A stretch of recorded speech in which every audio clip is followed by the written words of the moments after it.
Hello students, welcome to my channel. I'm your science teacher Charu. Today we will discuss next topic of chapter 12 electricity and circuits. Now we will discuss topic 12.5 electric conductors and insulators. In all our activities we have used metal wires to make a circuit, which means हमने जितनी भी activities की हैं हमने उसमें circuit को complete करने के लिए जो wires use की हैं वो कौन सी wire use की है? metal wires. Suppose we use cotton thread instead of a metal wire to make a circuit. Suppose कीजिए कि metal wire की जगह हम cotton का thread use करें circuit को complete करने के लिए.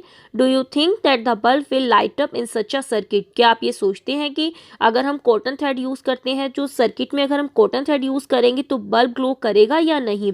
What material can be used in electric circuit so that the current can pass through them? Let us find out. तो हम कौन से मटेरियल यूज़ करें इलेक्ट्रिक सर्किट में ताकि जो करंट है वो पास हो सके, तो हम वो नेक्स्ट एक्टिविटी में डिस्कस करेंगे. Now activity 5, disconnect the switch from the electric circuit you use for activity 4. तो जो एक्टिविटी 4 में आपने स्विच यूज़ किया था उसे आप डिस्कनेक्ट कर दें. This would leave you with 2 free ends of wire as shown in figure 12.12 A. तो अब 12.12 ए फिगर में आप देखेंगे यहाँ पर हमने ए फिगर में स्विच डिस्कनेक्ट कर दिया. अब यहाँ पर स्विच नहीं है तो यहाँ पर 2 वायर्स के फ्री एंड शो हो रहे हैं. Bring the free ends of the 2 wire close. तो आप इन फ्री एंड्स को क्लोज लेकर आएंगे to let them touch each other, ताकि एक दूसरे को टच कर सके. Does the bulb light up. तब क्या बल्ब ग्लो करेगा? यस, क्योंकि सर्किट कंप्लीट हो जाएगा क्योंकि इनमें गैप नहीं रहेगा. You can now use this arrangement to test whether any given material allow current to pass through it or not. तो अब हम इस अरेंजमेंट का यूज़ करेंगे टेस्ट करने के लिए कि अगर हम कोई मटेरियल इन 2 वायर्स के बीच में अगर रखते हैं तो उस करंट उसमें से पास करता है या नहीं. जैसे 12.12 ए में एक कंडक्शन टेस्टर हमें शो किया गया और बी में testing whether the bulb glows when the tester is in contact with the key. तो बी फिगर में जो ये वायर्स के फ्री एंड थे उन्हें हमने एक की के साथ कनेक्ट किया जो कि एक मेटल की है और यहाँ पर मेटल की लगाने से ये बल्ब ग्लो कर जाता है. तो यहाँ पर अब हम डिफरेंट मटेरियल यूज़ करेंगे और चेक करेंगे कि बल्ब ग्लो करता है या नहीं. Now collect samples of different types of materials such as coins, कोक, rubber, glass, keys, pins, plastic scale, wooden block, aluminium foil, candle, sewing needle, thermocol, paper and pencil lead. One by one, bring the free ends of the wires of your tester in contact with 2 ends of the samples you have collected. Figure 12.12b. तो यहाँ पर हमने different type के material collect किए हैं और इसे 1 by 1 जो हमने 12.12 ए हमने टेस्टर लिया था हम उन फ्री एंड के जो वायर्स के फ्री एंड है वहाँ पर हम इन मटेरियल को यूज़ करेंगे और दोनों एंड मटेरियल के 2 एंड से अटैच करेंगे और चेक करेंगे कि कौन सा मटेरियल यूज़ करने से करंट पास हो रहा है और कौन सा मटेरियल करने से करंट पास नहीं हो रहा. Make sure that 2 wires do not touch each other while you are doing so. तो आपने जब इन मटेरियल्स को दोनों वायर्स के फ्री एंड से अटैच करना है तो आपने ये ध्यान रखना है कि जो 2 वायर्स हैं आपस में टच ना हो. Does the bulb glow in each case. तो क्या अब किसी केस में बल्ब ग्लो करता है, यानी कि जो डिफरेंट हम मटेरियल यूज़ कर रहे हैं तो आपने उसमें चेक करना है कि किस में बल्ब ग्लो करता है और किस में नहीं करता. Make a table in your notebook similar to table 12.1 and record your observation. तो जैसे यहाँ पर टेबल 12.1 में कंडक्टर्स एंड इंसुलेटर्स की टेबल शो की गई है. जो फर्स्ट कॉलम है वहाँ पर आप राइट करेंगे object use in place off switch. जैसे हमने स्विच डिस्कनेक्ट कर दिया था तो वायर के बीच में हम डिफरेंट मटेरियल लगा रहे थे, हम उन मटेरियल्स को राइट करेंगे यहाँ पर. जैसे फर्स्ट में की लिखा है हमने तो material it is made of, तो यहाँ सेकंड कॉलम में लिखेंगे कि ये मटेरियल किसका बना हुआ है. जैसे की मेटल की बनी हुई है तो यहाँ हमने मेटल राइट किया है. थर्ड कॉलम में आप राइट करेंगे बल्ब ग्लोज येस और नो, क्योंकि अगर हमने की यूज़ की है जो कि मेटल की है अगर बल्ब ग्लो कर रहा है तो येस राइट करेंगे. अब सेकंड इरेजर किसकी बनी हुई है? रबर की. तो रबर यूज़ करते हैं, यानी कि जब हम इरेजर यूज़ कर रहे हैं तब बल्ब ग्लो नहीं कर रहा है तो हमने राइट किया नो. ऐसे ही आप जो स्केल प्लास्टिक का स्केल है वो यूज़ करेंगे. मैच स्टिक और glass bangle iron nail use करेंगे. जैसे जो स्केल है वो प्लास्टिक का बना हुआ है, match stick would, glass bangle glass और आयरन नेल मेटल की बनी हुई है.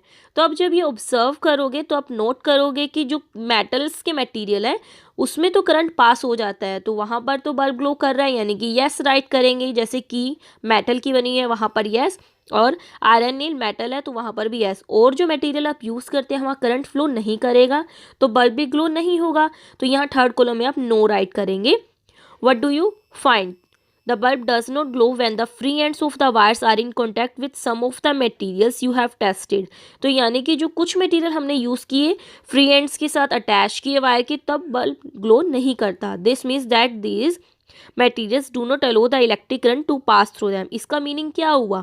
इसका मीनिंग तो यही हुआ ना कि कुछ मटेरियल हमने यूज़ किए, करंट पास नहीं हुआ, तभी बल्ब ग्लो नहीं किया। On the other hand some material allow electric current to pass through them, और कुछ मटेरियल इलेक्ट्रिक करंट को पास होने दे रहे हैं, which is indicated by the glowing bulb. तो वो हमें कैसे पता लग रहा है? क्योंकि कुछ मटेरियल में तो बल्ब ग्लो कर रहा है और कुछ में नहीं कर रहा। Material which allow electric current to pass through them are conductors of electricity. तो ऐसे मटेरियल जो इलेक्ट्रिक करंट को पास होने दे रहे हैं उन्हें हम कहेंगे conductors of electricity. Now insulators. Insulators do not allow electric current to pass through them. तो इंसुलेटर वो मटेरियल होंगे जिसमें से करंट पास नहीं होगा। जैसे 12.12 ए में जो टेस्टर था, हमने डिफरेंट उसमें मटेरियल यूज़ किए थे और हमने चेक किया था कि किस में से करंट पास हो रहा है किस में से नहीं। कुछ में करंट पास हो रहा था वो कंडक्टर है, कुछ में करंट पास नहीं हो रहा वो इंसुलेटर्स है। So with the help of table 12.1 name the material that are conductor of electricity and also those which are insulator। तो जो हमने टेबल 12.1 में राइट किए थे कुछ एग्जाम्पल मटेरियल के जिसमें से बल्ब ग्लो करता है, तो वहाँ पर करंट पास होगा यानी कि वो कंडक्टर होंगे। जिसमें से करंट पास नहीं हो रहा उसमें बल्ब ग्लो नहीं करेगा, वो इंसुलेटर होंगे। तो हमने वहाँ से एग्जाम्पल राइट करने हैं कंडक्टर और इंसुलेटर के। जैसे की मेटल की बनी हुई थी तो करंट पास हो रहा था तो वो बल्ब ग्लो कर रहा है उसमें, तो यहाँ पर कंडक्टर का एग्जाम्पल एक तो की आ गया। ऐसे आप अदर चेक करेंगे और इंसुलेटर्स के भी आप राइट करेंगे। What do you conclude? Which material are conductor and which are insulator. तो आप क्या कंक्लूड करते हो कि कौन से मटेरियल कंडक्टर है और कौन से इंसुलेटर्स है? जैसे की है, आयरन नील है, ये तो मेटल के बने हुए हैं, इसमें तो करंट फ्लो करेगा तो ये क्या होंगे? कंडक्टर। अदरवाइज जो eraser, scale, mastic, glass bangle इसमें करंट पास नहीं करेगा, ये क्या होंगे? Insulators.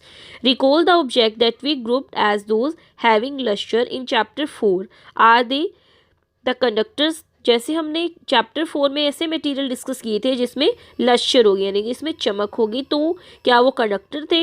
It now seems easy to understand why copper, aluminium and other metals are used for making wires. तो इससे हमें ईजी हो जाएगा अंडरस्टैंड करना कि जो कॉपर, एल्यूमिनियम और अदर मेटल्स जो हम वायर्स बनाने के लिए यूज़ कर रहे हैं वो हम क्यों कर रहे हैं। क्योंकि वायर्स हम उसी मटेरियल की बना सकते हैं जिसमें से करंट फ्लो होगा। तो ये कॉपर, एल्यूमिनियम और जो अदर मेटल वायर हैं तो ये कैसी है? सारे के सारे मेटल्स हैं, इन्हीं का हम यूज़ कर रहे हैं क्योंकि इनमें से करंट पास हो रहा है। Let us recall activity 4 in which we made an electric circuit with the switch figure 12.9। तो जैसे हमने एक्टिविटी 4 में इलेक्ट्रिक सर्किट ज्वाइन किया था विद द स्विच, तो आप उस फिगर 12.9 में देखेंगे। When the switch was in the open position, were the two drawing pins not connected with each other through the thermocol sheet? जब स्विच ओपन पोजीशन में है, क्या टू जो ड्राइंग पिंस हैं वो थर्माकोल से एक दूसरे थर्माकोल की हेल्प से एक दूसरे से कनेक्टेड नहीं है? But thermocol you may have found as an insulator. तो अब देखो, जब दो हमने यहाँ पर ड्राइंग पिंस ली हैं तो उनके बीच में जो गैप है वहाँ पर थर्माकोल तो है, तो उसके जरिए तो ये कनेक्टेड ही है। बट जो थर्माकोल के जरिए करंट तो पास नहीं हो रहा, तो थर्माकोल क्या है यहाँ पर? Insulator. What about the air between the gap? अब अगर यहाँ पर हमने ड्राइंग पिंस को अटैच नहीं किया लेकिन उनके बीच में, उनके गैप के बीच में एयर तो है। Since the bulb does not glow when there is only air in the gap between the drawing pins in your switch, it means that air is also an insulator। Which means जब हमने drawing pins wire की help से, switch की help से connect नहीं की, जब हमने सेफ्टी पिन का अदर जो एंड था वो हमने ड्राइंग पिन के अदर एंड से नहीं लगाया, तो लेकिन उनके बीच में एयर तो है, तो एयर के जरिए तो वो कनेक्टेड है लेकिन तब बल्ब ग्लो नहीं करता। इसका मतलब ये हुआ जो एयर इनके बीच में प्रेजेंट है वो इंसुलेटर है। यानी कि अगर बीच में जब दो ड्राइंग पिन से उनके बीच में अगर एयर है तो करंट पास नहीं होता, तो एयर क्या है? Insulator. Conductors and insulators are equally important for us. Switches, electric plugs and sockets are made of conductors. तो कंडक्टर और इंसुलेटर दोनों ही इक्वली इंपॉर्टेंट है हमारे लिए। जैसे स्विचेस, इलेक्ट्रिक प्लग और सॉकेट को बनाने के लिए हम कंडक्टर का यूज़ करते हैं।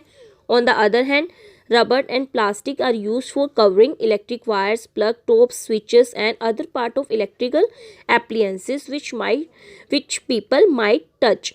विच मीन्स जैसे अब रबर प्लास्टिक का यूज़ हम इलेक्ट्रिक वायर्स को कवर करने के लिए, प्लग टॉप को कवर करने के लिए, स्विचेस को कवर करने के लिए हम यूज़ करते हैं इनका, क्योंकि अगर हम इन्हें टच करेंगे तो करंट लग सकता है। अगर हम ओनली कंडक्टर यूज़ करें तो हम इसलिए रबर और प्लास्टिक का यूज़ करते हैं। जैसे अब हम इलेक्ट्रिक वायर वैसे तो हम मेटल के ही बनाते हैं जो कि कंडक्टर है, लेकिन जो उनकी कवरिंग होती है वो हम इंसुलेटर यानी कि हम प्लास्टिक यूज़ करते हैं। वो क्यों करते हैं? ताकि जो पीपल उन्हें टच करें तो करंट ना लगे। तो इसलिए जो कंडक्टर और इंसुलेटर दोनों ही इम्पॉर्टेंट है। Caution, your body is a conductor of electricity, therefore be careful when you handle an electrical appliances, which means जो हमारी बॉडी है वो भी इलेक्ट्रिसिटी के कंडक्टर है। तो हमें केयरफुल रहना चाहिए जब भी हम इलेक्ट्रिकल एप्लियंसेस को हैंडल करें, तब हमें केयरफुल रहना चाहिए क्योंकि जो हमारी बॉडी है वो भी कंडक्टर का काम करती है।